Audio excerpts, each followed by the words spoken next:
আমরা এই আওয়ামী লীগ এবং জাতীয় পার্টি ফ্যাসিবাদের দোসর যারা তাদের রাজনৈতিক অপতৎপরতা বন্ধের দাবি জানিয়ে এসেছি।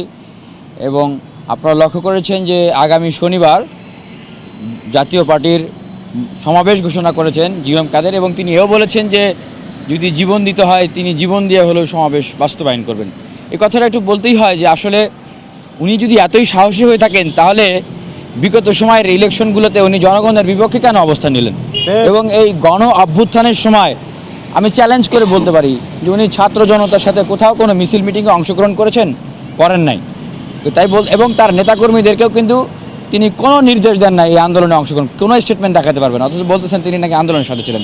যে ছাত্র সমাজ, তার ছাত্র সংগঠন, তারা কিন্তু এই আন্দোলনে ছিলেন।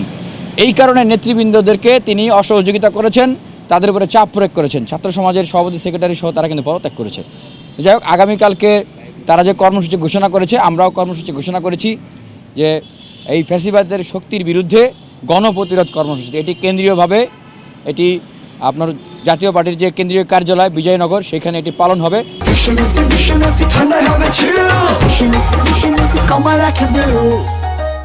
এবং সারা দেশে আওয়ামী লীগ, জাতীয় পার্টি সহ স্বৈরাচারের দোসরদের প্রত্যেকটা কার্যালয়ের সামনে প্রতিবাদী ছাত্র জনতা তারা এটি পালন করবে।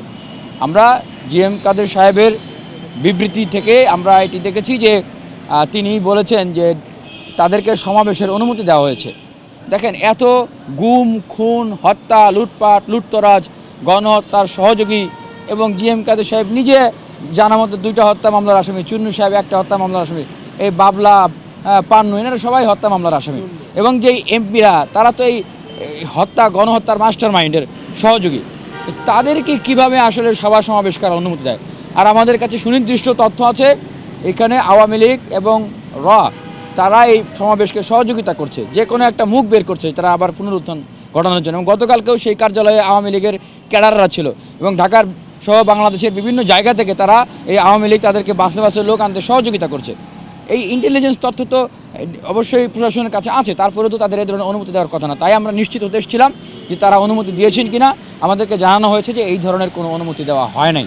আমরা তাদেরকে বলেছি যে এই গণহত্যাকারী, এই যাদের নামে মামলা রয়েছে এবং আরও যারা এই গণহত্যার সাথে সম্পৃক্ত রয়েছে, তাদেরকে যেন অতি দ্রুত গ্রেপ্তার করা হয় এবং আইনের আওতায় নেওয়া হয়, এবং জাতীয় পার্টি সহ আওয়ামী লীগের দোসর, ফ্যাসিবাদের দোসরদের শুধু আগামীকালকের সমাবেশ না, কোনো রাজনৈতিক কার্যক্রম যেন পরিচালনা করতে দেওয়া না হয়। তারা আমাদেরকে বলেছেন যে হ্যাঁ, তারা আমাদেরকে আশ্বস্ত করেছেন যে তারা কার্যক্রম করার কোনো সুযোগ পাবে না। দেখুন, আমরা কিন্তু এই সরকারকে সহযোগিতা করতে চাই বা সহযোগিতা করছি। তারা গণ অভ্যুত্থান পরবর্তী একটি সরকার, সেই জায়গা থেকে আমরা কিন্তু ডিএমপি কমিশনারের কার্যালয়ে এজন্যই এসেছি, এবং আমরা এটি প্রত্যাশা রাখছি যে প্রশাসন এবং সরকার এই ক্ষেত্রে ভূমিকা রাখবে, অবশ্যই রাখবে, এটা নৈতিক দায় থেকে রাখবে। আর যদি তারা ভূমিকা না রাখে, আমরা আন্দোলনের ডাক দিয়েছি, গণপ্রতিরোধ হবে। আপনি যে প্রশ্নটি করলেন, বাংলাদেশের মানুষের কাছে জিজ্ঞাসা করুন তারা আওয়ামী লীগকে আসলে কোনো রাজনৈতিক দল মনে করে কিনা, জাতীয় পার্টিকে কোনো রাজনৈতিক দল মনে করি কিনা। আওয়ামী লীগ, জাতীয় পার্টি এবং আওয়ামী লীগের দোসর যারা, তারা রাজনৈতিক দলের ক্যাটাগরিতে পড়ে না। একটা গণতান্ত্রিক মূল্যবোধের বাংলাদেশে, মানব অধিকারের মূল্যবোধের বাংলাদেশে তারা তো জঙ্গি, গণহত্যাকারী সংগঠন, জঙ্গি সংগঠনের কাতারে তারা পড়ে। তাদের সাথে অন্য গণতন্ত্রকামী, মানবাধিকার প্রতিষ্ঠাকামী, সুস্থ ধারার রাজনীতি চর্চাকামী দলগুলো তো কখনোই প্রতিযোগিতা করতে পারবে না।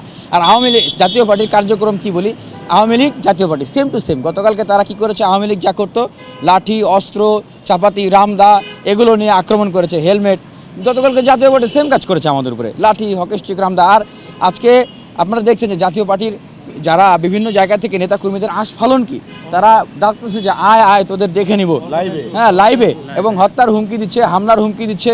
তাহলে আওয়ামী লীগ, ছাত্রলীগ আর জাতীয় পার্টির মধ্যে তো কোনো পার্থক্য নাই।